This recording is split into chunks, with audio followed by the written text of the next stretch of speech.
Tu aimes toujours ton partenaire, mais le soir, la seule chose dont tu rêves, c'est qu'on te laisse tranquille.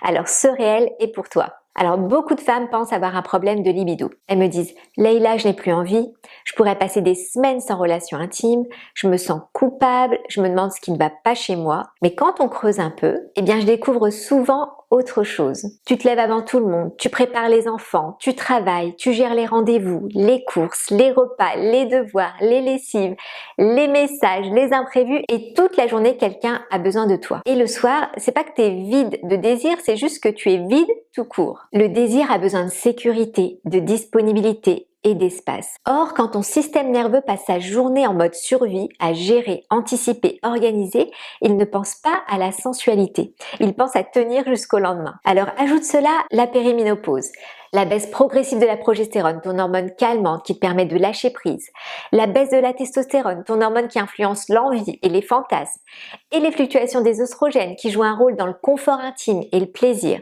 Et tu comprends pourquoi le désir devient plus difficile à ressentir. Si ton désir a changé, ça ne veut pas dire que tu n'aimes plus ton partenaire. Très souvent, le désir n'a pas disparu. Il est simplement enfoui sous la fatigue, la charge mentale, le stress et un système nerveux qui réclame du repos. Alors, avant de chercher à retrouver ton désir, commence par te demander quand est-ce que j'ai pris du temps pour moi pour la dernière fois? Quand est-ce que j'ai nourri la femme en moi et pas seulement la maman? Parce que la périménopause peut aussi être une invitation.